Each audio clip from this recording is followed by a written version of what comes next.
Hi hello வணக்கம். நம்ம இன்னைக்கு இந்த வீடியோல என்ன பார்க்க போறோம் அப்படின்னா ஸ்டாட்டிஸ்டிக்ஸ்ல சென்ட்ரல் டெண்டன்சி அண்ட் டிஸ்பர்ஷன் அப்படின்னு சொல்லி ரெண்டு டாபிக் இருக்கு. அது ரிலேட்டட் டாபிக், அதனால அதை சேர்த்து ஒரே வீடியோல அது ரெண்டுத்துக்கான மீனிங் என்ன அண்ட் எப்படிலாம் அதை கால்குலேட் பண்ணலாம் அப்படின்னு பார்க்கலாம். சென்ட்ரல் டெண்டன்சி அப்படின்னா சென்ட்ரலா ஒரு செட் ஆஃப் டேட்டா இருக்கு அப்படின்னு சொன்னா அந்த டேட்டாவோட நடு சென்டர் மையம் அதான் சென்ட்ரல் டெண்டன்சி. ஓகேவா? அந்த சென்ட்ரல் டெண்டன்சியை எப்படி கண்டுபிடிக்கலாம் அப்படின்னா ரெண்டு மூணு மெத்தட்ஸ் இருக்கு. One of the easiest or well known methods என்ன அப்படின்னா ஆவரேஜ். ஒரு 5-6 நம்பர் இருக்கு அப்படின்னா என்ன பண்ணுவோம், அந்த நம்பர்லாம் ஆட் பண்ணிட்டு ஒரு 5-6 நம்பர் 6 நம்பர் இருக்குன்னு வச்சுக்கோங்க. 6 நம்பர் ஆட் பண்ணிட்டோம்னா அது ஒரு டோட்டல் கிடைக்கும். டோட்டல் டிவைட் பை 6 அப்படின்னு போட்டோம்னா ஒரு ஆவரேஜா அதுக்கு இன்பிட்வீனா ஒரு நம்பர் கிடைக்குமா, அதான இன்பிட்வீனா வர்றது தானே நம்மளுக்கு சென்ட்ரல் டெண்டன்சி. அதனால average one of the ways. இல்லாட்டினா வேற என்ன இருக்குன்னா உங்களுக்கு மீடியன் அப்படின்னு இருக்கு. மீடியன் அப்படின்னா என்ன அந்த நம்பர்ஸ் இருக்குல்ல, 6 நம்பர் இருக்குன்னு வச்சுக்கோங்க. 6 நம்பரை ஆர்டரா அசெண்டிங் ஆர்டர்ல எழுதிட்டோம் அப்படின்னா சின்ன நம்பர்ல இருந்து பெரிய நம்பருக்கு எழுதிட்டோம்னு சொல்லிட்டா சென்ட்ரா 6 நம்பரா, first number, second number, third number, fourth number, fifth number, sixth number. அப்ப நடுவுல பார்த்தா அந்த தேர்ட் நம்பர், ஃபோர்த் நம்பர் அப்படின்னு பாத்தீங்களா, அது ரெண்டுத்துக்கு நடுவுல எனக்கு வரும் அப்படின்ற மாதிரியான பொசிஷனல் சென்ட்ரல் டெண்டன்சி. ஃபர்ஸ்ட் போட்டது வேல்யூ பேஸ்டு. அந்த 6 நம்பரும் என்னென்ன நம்பர், ஃபார் எக்ஸாம்பிள் இப்படி பாத்தீங்கன்னா இங்க 2 செட் ஆஃப் டேட்டா இருக்கு. இந்த டேட்டால இது என்னது 5 8 10 10 12 9 எத்தனை நம்பர்ஸ் இருக்கு? 6 நம்பர்ஸ் இருக்கு. இத ஆட் பண்ணுங்களேன். 5 8 13 23 33 43 45 45 plus 9 54 வருதா? 54 இதோட டோட்டல். எத்தனை நம்பர் இருக்கு? 1 2 3 4 5 6. அப்ப 54 டிவைடட் பை 6 போட்டோம்னா 9 வருதா? இது இதோட ஆவரேஜ். இதவே நான் அசெண்டிங் ஆர்டர்ல எழுதிட்டு ஃபர்ஸ்ட் என்ன நம்பர் வருது? 5 5 க்கு அப்புறம் 8 8 க்கு அப்புறம் 9 9 க்கு அப்புறம் 10 அப்புறம் ஒரு 10 12 இந்த மாதிரி அசெண்டிங் ஆர்டர்ல எழுதிட்டு இன் பிட்வீன்ல, அதாவது 3வது எலிமெண்ட் 4வது எலிமெண்ட் அந்த சென்டர்ல வருது பாத்தீங்களா, அப்படி பொசிஷன் வாரியா சென்ட்ரல் நம்பர் என்னன்னு பார்த்தா அது மீடியன். அதுக்கு என்ன பண்ணுவாங்க அப்படின்னா சப்போஸ் 6 நம்பர் இருக்குன்னு சொன்னா நமக்கு 6 plus 1 by 2 அப்படின்னு போடுவாங்க. 6 plus 1 by 2 அப்படின்னா 7 by 2 வரும். 3.5 வரும். ஏன்னா 6 நம்பர் இருக்குன்னா 3வது நம்பரும் சென்டர் தான், 4வது நம்பரும் சென்டர் தான். அப்படின்னா 3 4 ரெண்டுத்துக்கும் சென்டர்னா 3.5 வரும். ஸோ அது மீடியன். இதே மோடா இருந்ததுன்னா இந்த செட் ஆஃப் டேட்டால எந்த நம்பர் அடிக்கடி வருதுன்னு பாருங்க, நிறைய தடவை வருதுன்னு பாருங்க. இது ஒரு தடவை வந்திருக்கு, இது ஒரு தடவை வந்திருக்கு, இது 2 தடவை வந்திருக்கு, இது ஒரு தடவை, இது ஒரு தடவை. அப்புறம் 10ன்றது அதே தடவை வந்திருக்கா, ஃப்ரீக்வன்சி அதிகமா இருக்கா அப்படின்றதுனால இது மோட் அப்படின்வாங்க. அப்போ மீன்ன்றது நார்மல் ஆவரேஜ்க்கு அதர் வேர்டு மீன். மீன்ல நிறைய மீன்ஸ் இருக்குன்றதுனால arithmetic mean, geometric mean, harmonic mean அதெல்லாம் இருக்குன்றதுனால ஸ்பெசிஃபிக்கா சொல்லணும்னா அரித்மெட்டிக் மீன். ஓகேவா? அரித்மெட்டிக் மீன்ன்றது ஒரு சென்ட்ரல் டெண்டன்சி. இன்னொன்று மீடியன்ன்றது அசெண்டிங் ஆர்டர்ல எழுதி விட்டுட்டு ரெண்டு பக்கமா பிரிச்சோம்னா எங்க வரும் அப்படின்றத பாக்குறது. இப்ப 6 நம்பர் இருக்கிறதுனால 6 plus 1 7 by 2 3.5 வருது. இதுவே நம்பரே 7 நம்பர் இருக்குன்னு வச்சுக்கோங்களேன். 7 நம்பர்னா அதுவே ஆட் நம்பர்ல. என்னடா 7 நம்பர்னா ஆட் நம்பர்? 7 என்பது ஒரு ஆட் நம்பர் இல்லையா? அதனால 7 plus 1 by 2 போட்டா 4 வரும். நீங்க பாத்தீங்கன்னா 7 இருக்குன்னு வச்சுக்கோங்களேன். 7ல இந்த பக்கம் 3 இந்த பக்கம் 3 அப்படி பார்த்தா நடுவுல கரெக்டா வருதுல. அப்பனா ஆட் நம்பர் ஆஃப் ஐட்டம்ஸ் இருக்குன்னு சொன்னா கரெக்டா வருது. 3.5 அப்படிலாம் வராது, கரெக்டா 4 வருது பாத்தீங்களா. அப்பனா 4th டிஜிட் எடுத்துட்டோம்னா, 4th டேர்ம் எடுத்துட்டோம்னா இந்த பக்கம் 3 அந்த பக்கம் 3 கரெக்டா போய் அதான் மீடியன். மோடுன்றது ஆப்வியஸ்லி எது ஹையஸ்ட் நிறைய தடவை ரிப்பீட் ஆகுதோ, ஹையஸ்ட் தடவை ரிப்பீட் ஆகுறது, ஃப்ரீக்வன்சி இருக்கிறது 10. அவ்வளவுதான். இதுல சென்ட்ரல் டெண்டன்சில இது எதை வேணா சொல்லலாம். மீன் சொல்லலாம், மீடியன் சொல்லலாம், மோட் சொல்லலாம். ஓகேவா?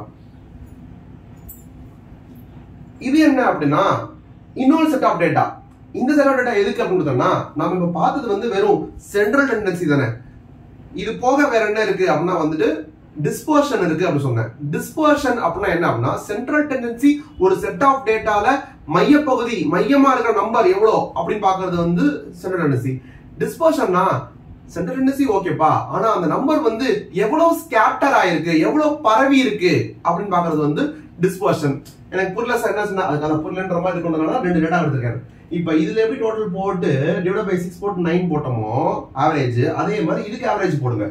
முதல் டோட்டல் போடுங்க. 8 2 10 19 அப்புறம் 15 15 plus 15 54 54 நன்றி 54 தான் வரும் 54 வரும்போது தான் எழுதிருக்கேன் ஓகேவா இதுவும் 54 டோட்டல் போடுறேன் ஆனா இப்பதான் டோட்டல் போடுற மாதிரி ஒரு பந்தா காட்டணும்ல அதனால ஓகேவா 54 அண்ட் இதுவும் 54 அதே ஏன்டா 54 ரெண்டு தான் எடுத்துருக்கேன்னு கேட்டா என்ன பியூட்டினா இதுக்கும் ஆவரேஜ் என்னவா தான் வரும் 54 டிவைடட் பை 6 போட்டா 9 வருது அப்போ சென்ட்ரல் டெண்டன்சி ரெண்டு பேருக்குமே சென்ட்ரல் டெண்டன்சி ரெண்டு பேருக்குமே இன் டர்ம்ஸ் ஆஃப் மீன் எனக்கு சேம் தான் ஆனா இந்த ரெண்டு டேட்டாவும் டிஃபரெண்டா தெரியலையா உங்களுக்கு நல்லா உத்து பாருங்க ஒரு டிஃபரன்ஸ் தெரியும் என்ன அப்படின்னா இங்க சென்ட்ரல் டெண்டன்சி வந்து 9 இந்த நம்பர்ஸ் எல்லாம் பாருங்களேன் மெஜாரிட்டி ஆஃப் த நம்பர்ஸ் இது 10 8 12 9 இதெல்லாமே கிட்டத்தட்ட 9க்கு ஈக்குவலாவே இருக்கு 9க்கு கிட்டத்தட்ட கொஞ்சம் பக்கத்திலேயே இருக்கு ஆனா இந்த நம்பர் பாருங்க இதுல சென்ட்ரல் டெண்டன்சி வந்து 9 மீன் ஆனா வந்து இத பாருங்க 2ல இருந்து 9 எவ்வளவு டிஃபரன்ஸ் இருக்கு 15ல இருந்து 9 6 டிஃபரன்ஸ் 14ல இருந்து 9 அப்படி பார்த்தா ஒவ்வொரு டேர்மும் அதோட மீன்ல இருந்து இங்க வந்து கொஞ்சம் பக்கத்துல இருக்காங்க ஆனா இங்க வந்து ரொம்ப தள்ளி இருக்காங்க அதான் சொல்றேன் ஸ்கேட்டரா இருக்காங்க நிறைய ஸ்கேட்டர் இருக்காங்கன்னா டிஸ்பர்ஸ்டா இருக்காங்க சோ அப்போ இந்த ரெண்டு டேட்டாவும் ஈவன் தோ டோட்டல் சேமா இருந்தா கூட ஈவன் தோ மீன் சேமா இருந்தா கூட ஈவன் தோ சென்ட்ரல் டெண்டன்சி சேமா இருந்தா கூட டிஸ்பர்ஷன் ஆங்கிள் இது ரொம்ப டிஃபரெண்ட் இவங்க எல்லாருமே வந்து ரொம்ப கிட்டக்க இருக்காங்க இவங்க பரவி இருக்காங்க கரெக்டா அப்படி இருந்ததுன்னு சொன்னா இப்ப நம்ம 6 நம்பர் இருக்கிறதுனால அண்ட் நம்ம எல்லாமே நமக்கு பார்த்தாலே கண்டுபிடிக்க முடியுதுனால நம்ம சொல்லிடுவோம் இதெல்லாம் கிட்டக்க இருக்காங்கப்பா இவங்க எல்லாம் தள்ளி இருக்காங்கப்பா அப்படின்னு சொல்லிடலாம் ஆனா ஒரு ஆயிரக்கணக்கான டேட்டா இருந்துச்சுன்னா 1000 நம்பர்ஸ் அசெண்டிங் ஆர்டர்லாம் இல்ல சும்மா ரேண்டமா இருக்குன்னு வச்சுக்கோங்க அதுல போயிட்டு இந்த ரெண்டு டேட்டால எது வந்து நல்லா கிட்டக்க இருக்காங்க யார் யாரும் பரவி இருக்கான்னு பார்த்தா போடா லூசு அப்படின்றோம் கரெக்டா கண்டுபிடிச்சுக்க சொல்றதுக்குள்ள அதனால அப்போ ஃபார்முலா அண்ட் லாஜிக்கலாவும் இருக்கும் அது அதனால பண்ணணும் சோ எப்படி நம்ம கண்டுபிடிக்கிறது நம்ம என்ன சொன்னோம் இந்த 9ல இருந்து இவன் எவ்வளவு தள்ளி இருக்கிறான் அப்படின்றது தானே அதை குறிச்சு தானே இவங்க வந்து இவங்க கம்மி ஸ்கேட்டரா இருக்கான் இவன் அதிகமா ஸ்கேட்டரா இருக்கான்னு சொல்றோம் சோ நம்ம அதவே எடுக்க போறோம் இதுல டிஸ்பர்ஷன் பார்க்கும்போது நம்ம எவ்வளவு தள்ளி இருக்கிறாங்க ஃப்ரம் தேர் சென்ட்ரல் டெண்டன்சி நம்பர்ல இருந்து அப்படின்னு பார்ப்போம் எப்படி இவன் 5 இருக்கானா இவன் 9 எவ்வளவு தள்ளி இருக்கிறாங்க இந்த நம்பர்ல இருந்து இந்த நம்பரை மைனஸ் பண்ற மாதிரி வச்சுக்கோங்க 5 மைனஸ் 9 5 மைனஸ் 9 கூட எவ்வளவு வரும் -4 வரும் இவங்க 8 minus 9 minus 1 10 minus 9 1 10 minus 9 1 12 minus 9 3 9 minus 9 0 இது யாரு first set of data இது first data இது second data first data ஓட deviation வந்து இவ்வளவு இருக்கு அவங்களோட central tendency இருந்து இவங்க இவ்வளவு விலகி இருக்காங்க அப்படினு இதே மாதிரி நம்ம இரண்டாவது ஆளுக்கும் போட்டுக்குவோம் இரண்டாவது ஆளுக்கு எப்படி இருக்கு 2ல இருந்து -9 பண்ணோம்னா -7 6ல இருந்து -9 பண்ணோம்னா -3 9ல இருந்து 9 னா 0 8ல இருந்து 9 பண்ணா -1 14ல இருந்து 9 போச்சுனா அத இதெல்லாம் தள்ளி இருக்கடா 8ல இருந்து 9 போச்சுனா -1 அதுக்கு அப்புறம் இதுவும் தள்ளியா இருக்கனா ஐயோ 1 1 3 0 8 -9 -1 போட்டுறோம் ரைட் அப்புறம் வந்து 14 -9 னா எவ்வளவு 5 15 -9 னா 6 சோ இப்படி இருக்காங்க பேசிக்கலி இவனோட ஆவரேஜ்ல இருந்து இவனை மைனஸ் பண்ணி எழுதிருக்கோம் இவனோட ஆவரேஜ்ல இருந்து இவனை மைனஸ் பண்ணி எழுதிருக்கோம் இப்போ பாத்தீங்கன்னா உங்களுக்கு ஒரு கிளாரிட்டி வரும் ஓகே இவன் கொஞ்சமா டிவைட் இருக்கா இவன் நிறைய டிவைட் இருக்கான் அப்படின்னு சொல்றது ஆனா இதுல ஒரு பியூட்டி என்னன்னா இந்த நம்பர்ஸ் எடுத்துக்கிட்டு இத வச்சு ஏதாவது கால்குலேஷன் பண்ணலாம் பார்த்தா என்ன பண்ண முடியும் நம்ம முடிஞ்சு போனா ஆட் பண்ண முடியும் அவ்வளவுதானே ஆட் பண்ணா என்ன வரும் பாத்தீங்கன்னா -4 -1 அப்படின்னா -5 1 2 3 அப்படின்னா இது +5 -5 +5 0 டோட்டல் போட என்ன வந்துரும் 0 னு வந்துரும் அதே மாதிரி தான் இங்கேயும் -7 -9 இது -10 ஆயிருது இது கூட -11 ஆயிருது 6 உம் 5 உம் ஆட் பண்ணோம்னா இதுவும் 0 ஆயிருது அப்ப இந்த டீவியேஷன்ஸை வச்சுக்கிட்டு நம்ம ஒண்ணுமே பண்ண முடியாது ஏன்னா மைனஸ் அது எல்லாத்தையும் ஆட் லெஸ்லாம் பண்ணி பார்த்தோம்னா நமக்கு என்ன வந்துரும் 0 னே வந்துரும் அப்ப இத சொல்ல பண்ண முடியாது அதனால நமக்கு என்ன தேவை எவ்வளவு தூரம் தள்ளி இருக்கிறான் சென்ட்ரல் டெண்டன்சில இருந்து மீன்ல இருந்து எவ்வளவு தள்ளி இருக்கிறான்றது நமக்கு தேவை அதனால இந்த சைன் இருக்கு பாத்தீங்களா சைனை நம்ம இக்னோர் பண்ணிடுவோம் 5 -9 னா கூட டிஃபரன்ஸ் 4 அத மட்டும் எழுதுறோம் 8 -9 னா கூட டிஃபரன்ஸ் 1 அத மட்டும் எழுதுவோம் இப்படி எழுதணும்னா நமக்கு இப்போ வந்து நம்பர் வரும் எப்படி 4 5 6 7 3 10 ஆயிருது இவன் ஆவான் சைன் இக்னோர் பண்ணோம்னா 7 plus 3 10 10 plus 1 11 இது ஒரு 11 இவன் 22 ஆயிடுவான். அப்ப இவனோட டோட்டல் டீவியேஷன்ஸ் 10 இவனோட டோட்டல் டீவியேஷன்ஸ் வந்து 22 ன்னு வந்துருது. அப்போ இது 10 நம்பர் டீவியேட் ஆயிருக்காங்களா? மொத்தம் எத்தனை டேர்ம்ஸ்? 6 டேர்ம். அதுல இருந்து அந்த டீவியேஷன் வந்து 10 டீவியேஷன்ஸ் இருக்கு மொத்தமா 6 டேர்ம். அப்ப 10 divided by 6 அப்படின்னு போட்டீங்கன்னா I think something like 1.67 அந்த மாதிரி தான் வரும். இதுவே இதுல போட்டீங்கன்னா 22 divided by 6 போட்டீங்கன்னு சொன்னா இது எவ்வளவு வரும்? 3 பாயிண்டா?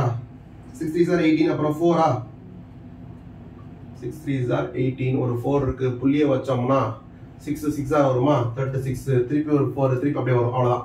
இது 1.67 வருது, இது வந்து 3.67 வருது. அப்போ உங்களுக்கு என்ன தெரியுது? இதுக்கு என்ன மீனிங்னா ஒரு டேர்மும் அவங்களோட என்னது மீன்ல இருந்து இவ்வளவு தள்ளி போயிருக்காங்கன்னு அர்த்தம். அப்படின்னா இங்க வந்து நமக்கு மீன் 9 இங்க இருக்க டேட்டாலாம் ஆவரேஜா ஆன் an average என்ன ஆன் an average? ஏன்னா மொத்த டிவியேஷனை போட்டுட்டு டிவைட் பை 6 ன்னு போட்டாமே அது ஆவரேஜ் தானே. மொத்த டிஃபரன்ஸ் இது, மொத்த டிஃபரன்ஸ் சொல்றத விட மொத்த டீவியேஷன் இது. மொத்த டீவியேஷனுக்கு நான் ஆவரேஜ் எடுத்துக்கேன்னா மொத்த எடுத்ததுனால இதுக்கு என்ன மீனிங்னா 9 அப்படின்ற ஆவரேஜ்ல இருந்து ஒவ்வொரு டேர்மும் ஆவரேஜா எவ்வளவு தள்ளி போயிருக்கும்னா 1.67. இந்த டேட்டாக்கு 9 அப்படின்ற ஆவரேஜ்ல இருந்து ஒவ்வொரு டேர்மும் எப்படி ஆவரேஜா தள்ளி போயிருப்பாங்கன்னா 3.6 தள்ளி போயிருக்கான். அப்பனா இவன் வந்து கிட்ட தான் தள்ளி போறான், இவன் வந்து ரொம்ப தள்ளி போறானா, அதனால இவன் லெஸ் ஸ்கேட்டர்ட், இவன் மோர் ஸ்கேட்டர்ட், மோர் டிஸ்பர்ஸ்ட் அப்படின்ற கன்க்ளூஷன் வருது.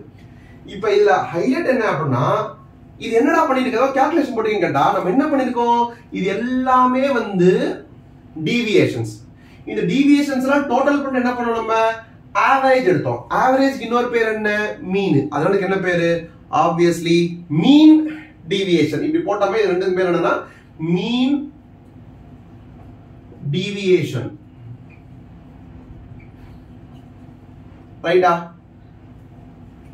இதுல ஒரே ஒரு பாயிண்ட் மட்டும் சொல்லி இந்த வீடியோ முடிச்சிடுறேன். ஏன்னா பாக்கி இருக்கிறத செப்பரேட்டா ஒரு வீடியோ போட வேண்டிய கண்டென்ட். சோ அதை நம்ம செப்பரேட்டா பார்க்கலாம். மீன் டீவியேஷன்ல நம்ம என்ன பண்ணோம்? டீவியேஷனை கண்டுபிடிச்சிட்டு ஆனா ஆட் பண்ணா 0 வந்துரும்ன்றதுக்காக சைனை இக்னோர் பண்ணோமா? சைனை இக்னோர் பண்ணி எல்லாத்தையும் பாசிட்டிவ் நம்பரா மாத்தி டோட்டல் டீவியேஷன் எடுத்து அதுக்கு ஆவரேஜ் எடுத்தோமா மீன் டீவியேஷன்றதுக்கு.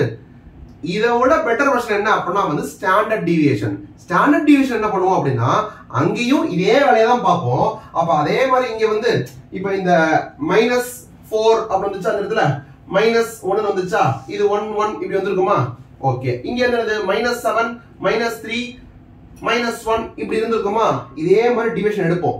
எடுத்ததுக்கு அப்புறம் பார்ப்போம், ஐயோ இதெல்லாம் ஆட் பண்ணா 0 வருதே, அப்புறம் என்ன பண்றதுன்னு பண்ணும்போது நான் சைனை இக்னோர் பண்ண மாட்டேன், சைனை வச்சுக்க போறேன். ஆனா ஒரு நம்பரோட இருக்க சைனை வந்து நான் தூக்கணும்னு சொன்னா என்ன பண்ணலாம் அப்படின்னா ஸ்கொயர் பண்ணலாம். ஏன்னா 3 ஸ்கொயர் பண்ணாலும் ஆன்சர் 9 தான். -3 ஓட ஸ்கொயர் பண்ணாலும் ஆன்சர் 9 தான். 3 into 3 இது -3 into -3 minus into minus plus ஆயிரும். அப்போ இந்த ஒரு நம்பரை வந்து நம்ம ஸ்கொயர் பண்ணோம்னா அதுல இருக்க சைன் போயிருதா? ஏன்னா ரெண்டுத்துலயுமே பாசிட்டிவ் தானே இருக்கு. அதனால என்ன பண்ணுவேன்னா இந்த டீவியேஷன்ஸ் இருக்காங்க பாத்தீங்களா, அந்த டீவியேஷன்ஸை வந்து நான் ஸ்கொயர் பண்ணிடுவேன். ஸ்கொயர் பண்ணா என்ன ஆயிரும்? -4 இருக்காங்க பாத்தீங்களா, அவனை ஸ்கொயர் பண்ணா என்ன ஆயிரும்? 16 ஆயிடுவான். 1 ஸ்கொயர் -1 ஸ்கொயர் பண்ணா 1 ஆயிடுவான். இவனும் 1 இவனும் 1. இது என்னது? 3 ஸ்கொயர் 9 ஆயிடுவான். அப்போ இதெல்லாம் பாத்தீங்கன்னா என்ன இருக்கு பாருங்க, 16 9 25 1 2 3 மொத்தமா எவ்வளவு வருது? 28.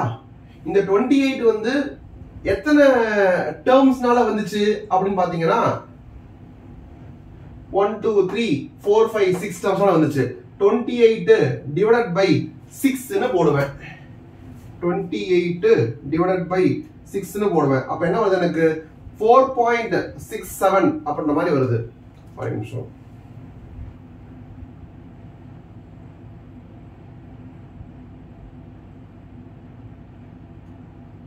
ம் 28 divided by 6 ன்னு போட்டா எனக்கு 4.67 வருதா? இந்த 4.67 என்ன அப்படின்னா எனக்கு வந்து வேரியன்ஸ் அப்படின்னு வரும். ஏன்னா என்ன பண்ணிருக்கோம், நம்ம டீவியேஷன்ஸ் வந்து நம்ம ஸ்கொயர் பண்ணிருக்கோம். ஸ்கொயர் பண்ணி டோட்டல் போட்டிருக்கோம். டோட்டல் போட்டு அதை வந்து number of entries number of items divide பண்ணிருக்கோம் 4.67. இப்போ நம்ம ஸ்கொயர் பண்ணதோட அடிஷன் தானே இது. ஆனா நம்ம ஸ்கொயர் பண்ணாதது தான் உண்மையான டிவியேஷன். அதனால ஃபைனல் நம்பரை வந்து நான் போயிட்டு ஸ்கொயர் ரூட் எடுத்துருவேன். ஸ்கொயர் ரூட் எடுத்தோம்னா இதுல போய் ஸ்கொயர் எடுத்தோம்னா எனக்கு வந்து 2.16 அப்படின்னு வருது. இந்த 2.16 தான் வந்து ஸ்டாண்டர்ட் டிவியேஷன். இந்த டேட்டாக்கு முதல்ல என்ன போட்டிருந்தோம், இந்த 10/6 போட்டோம்ல, அது என்னது மீன் டிவியேஷன். மீன் டிவியேஷன் சைனை இக்னோர் பண்ணி அதோட ஆவரேஜ் எடுத்தோம் பாத்தீங்களா, அது வந்து மீன் டிவியேஷன். இது என்னன்னா சைனை இக்னோர் பண்ணாம சைனை ரிமூவ் பண்றதுக்கு ஸ்கொயர் பண்ணிட்டு ஆட் பண்ணிட்டு அதுக்கப்புறமா எத்தனை ஆட் பண்ணிப்போம், 6 ஆட் பண்ணிப்போம். சோ 6 டிவைட் பண்ணோம்னா வர்றது பேரு வேரியன்ஸ். அந்த வேரியன்ஸ்க்கு போய் நம்ம ஸ்கொயர் ரூட் எடுத்தோம்னா வர்றது வந்து ஸ்டாண்டர்ட் டிவியேஷன். அதே மாதிரி இதுக்கு போடுங்க. இது என்ன இருக்கும், 7னா வந்துட்டு 7 ஸ்கொயர் வந்து 49, 3 ஸ்கொயர் வந்து 9, 0, இது 1, இது 25, இது வந்து 36. அப்பனா 49 plus 9 plus 1 plus 25 plus 36 போட்டோம்னா எனக்கு இது 120 வருது. டோட்டல் 120 வருது. இந்த 120 அப்படின்றது வந்து எத்தனை டிஜிட்னால வந்தது, எத்தனை நம்பர்ஸ்னால வந்துச்சு, 6னால வந்துச்சு. அப்படின்னா டிவைட் பண்ணா 20 வரும். இந்த 20 என்னது வேரியன்ஸ். அதுக்கு பேர் வந்து வேரியன்ஸ். இந்த வேரியன்ஸ்ல போய் நம்ம ஸ்கொயர் ரூட் எடுத்தோம்னா 20 போட்டு ஸ்கொயர் எடுத்தோம்னா எனக்கு 4.47 சம்திங் வருது. முன்னாடி அந்த செட் ஆஃப் டேட்டாக்கு எவ்வளவு ஸ்டாண்டர்ட் டிவியேஷன் இருந்துச்சு, 2.16 ஸ்டாண்டர்ட் டிவியேஷன் இருந்துச்சு. இதுக்கு எவ்வளவு ஸ்டாண்டர்ட் டிவியேஷன் இருக்கு, 4.47 இருக்கு. அப்போ யார் வந்து அதிகமா டிஸ்போஸ் ஆயிருக்கா, இப்போ தான் டிஸ்போஸ் ஆயிருக்கான். அதான் இதுலயே தெரியுதான்னு கேட்டா இதுல இருக்கிற ஒரு சின்ன இது வந்து அவ்வளோ இது 100% அக்யூரேட் நம்பரான்னு கேட்டா அக்யூரேட் நம்பர் இல்ல. ஏன்னா நம்ம வந்து அந்த மைனஸ் எல்லாம் நம்ம இக்னோர் பண்ணி பார்த்தோம்ல, அப்ப மேத்தமெட்டிக்கலி அது அவ்வளவு சூப்பரான அக்யூரசி கிடையாது. இது வந்து ஒரு ஸ்டெப் அதிகம். ஏன்னா வந்து நம்ம அந்த நம்பர்ஸ் அப்படியே வச்சுக்கிட்டு அப்படியே ஸ்கொயர் பண்றோம், திருப்பி ரூட் எடுக்கிறோம். அப்புறம் பெர்ஃபெக்ட்டா நம்ம எதுவுமே நம்ம இஷ்டத்து, அதாவது சும்மா ஆட் பண்ணா 0 வருதுன்றதுக்காக நீ வந்து சைன் எடுத்து விட்டுருவியா அப்படின்னு ஒரு கேள்வி இருக்குல்ல. அது மாதிரி சரி சைன் வரக்கூடாதுக்காக நான் ஸ்கொயர் பண்றேன், ஆனா தான் கடைசியில நான் வந்து ஸ்கொயர் ரூட் எடுத்துட்டேன்ல, அப்ப ரெண்டு செட் ஆஃப் ஐஸ்ன்ற போது இது மேத்தமெட்டிக்கலி மோர் அக்யூரேட். சோ டிஸ்பர்ஷன் எடுத்துட்டோம்னா எது பெஸ்ட் அப்படின்னா வந்து ஸ்டாண்டர்ட் டிவியேஷன். சென்ட்ரல் டெண்டன்சில எது பெஸ்ட் அப்படின்னா வந்து மீன். சோ இதுல வந்து என்ன பண்றோம், மீனையும் எடுத்து மீனை யூஸ் பண்ணி டீவியேஷன் கண்டுபிடிச்சு அந்த டீவியேஷனை ஸ்கொயர் பண்ணி அதுக்கப்புறம் ஸ்கொயர் எடுத்து வரதுனால ஸ்டாண்டர்ட் டிவியேஷன்ன்றதும் it is based on arithmetic mean அப்படின்றதுனால ஸ்டாண்டர்ட் டிவியேஷன்றது சூப்பர். அண்ட் லாஸ்டா ஒரே பாயிண்ட் சொல்லிக்கிறேன், என்னன்னா அரித்மெட்டிக் மீன் வந்து நம்மளுக்கு இதுல என்ன வந்துச்சு, இந்த டேட்டாக்கு அரித்மெட்டிக் மீன் எவ்வளவு நம்மளுக்கு 9, ஸ்டாண்டர்ட் டிவியேஷன் எவ்வளவு 2.16. இதுக்கும் லிங்க் இருக்குல்ல, என்ன மீனிங் இது, ஆவரேஜ் நம்பர் 9, இவன் ஸ்டாண்டர்டா எவ்வளவு டிவியேட் ஆறான் அப்படின்னா வந்து 2.1 டிவியேட் ஆறான். அப்ப இந்த சிச்சுவேஷன்ல நமக்கு ரெண்டுமே வந்து ஆவரேஜ் 9ன்றதுனால இந்த 2.16ஐயும் 4.47 ரெண்டு ஸ்டாண்டர்ட் டிவியேஷன்ல அப்படியே 1 to 1 கம்பேர் பண்ண முடியுது. ஆனா சப்போஸ் இவனோட நம்பர்ஸ் வேறையா இருந்தாலும் வச்சுக்கோங்களேன், இவனோட ஆவரேஜே வேறையா இருக்கும், இவனோட ஆவரேஜ் வேறையா இருக்கும். மேபி இவன் 9 இருக்கலாம், இவன் வந்து 80 இருக்கலாம். அப்ப 9க்கு வர டிவியேஷனையும் 80க்கு வர டிவியேஷனையும் 1 to 1 கம்பேர் பண்ண முடியாது. ஏன்னா இது absolute numbers. 2.16 4.1 absolute numbers. Relative நம்பரா மாத்தினாதான் அதை மேட்ச் பண்ண முடியும். அப்புறம் என்ன ஒண்ணும் இல்ல, 2.16ன்றது வந்து 9 ரூபா அப்படின்ற ஆவரேஜ் வந்து 2.16 மேல கீழே போகலாம் அப்படின்றது. அப்ப 2.16 டிவைடட் பை 9 into 100 போட்டுருவோம். சும்மா பர்சன்டேஜா கணக்கு பண்ணிடுவோம். 2.16 டிவைடட் பை 9 into 100 போட்டுருவோம். போட்டா எவ்வளவு வருது, 24 சம்திங் வருது நினைக்கிறேன். இது என்ன வருது 4.47. அங்க என்ன 9 தான், இந்த கேஸ்ல 9, வேற கேஸ்ல வேறையா இருக்கலாம். இப்படி போட்டோம்னா 4.47 டிவைடட் பை 9 into 100 போட்டோம்னா இது ஏதோ 49.66 வருது. ஓகே, இவன் 24% டிவியேட் ஆறான் மீன்ல இருந்து, இவன் 49% டிவியேட் ஆறான் மீன்ல இருந்து. யார் நிறைய டிவியேட் ஆறா, இவன் ரொம்ப டிவியேட் ஆறான். That's all. இதுக்கு தான் பேர் வச்சாங்களா, பேர் வச்சிருக்காங்க coefficient of variation. Coefficient of variation. ஏன்னா வேரியன்ஸோட பை ப்ராடக்ட் தான் வந்து ஸ்டாண்டர்ட் டிவியேஷன். சோ இந்த நம்பர் என்ன அப்படின்னா standard deviation divided by arithmetic mean into 100. இது எதுக்காக பண்றாங்க, கம்பேரபிலிட்டியை இன்க்ரீஸ் பண்றதுக்காக. இந்த டேட்டாவும் சேம் ஆவரேஜா இல்லாம வேற வேற ஆவரேஜா இருந்து சொன்னா வேற வேற ஆவரேஜுக்கு வேற வேற ஸ்டாண்டர்ட் டிவியேஷன் வருது. இது எப்படி கம்பேர் பண்ண முடியும்னா இந்த ஸ்டாண்டர்ட் டிவியேஷன் டிவைடட் பை இந்த ஆவரேஜ் இன்டு 100, இந்த ஸ்டாண்டர்ட் டிவியேஷன் டிவைடட் பை இந்த ஆவரேஜ் இன்டு 100. இப்போ ரெண்டுமே 100க்கு இருக்கிறதுனால பெர்சன்டேஜா வந்துச்சு. அப்ப கம்பேரபிலிட்டி வந்து it is now it is a relative measure. relative measure னா கம்பேர் பண்ண முடியும். சோ கம்பேர் பண்ணிக்கலாம். இதுக்கு பேர் வந்து coefficient of variation. This is all about central tendency and dispersion in statistics. பிடிச்சிருந்தா லைக் பண்ணுங்க, ஷேர் பண்ணுங்க, கமெண்ட் பண்ணுங்க, சப்ஸ்கிரைப் பண்ணுங்க. Thank you.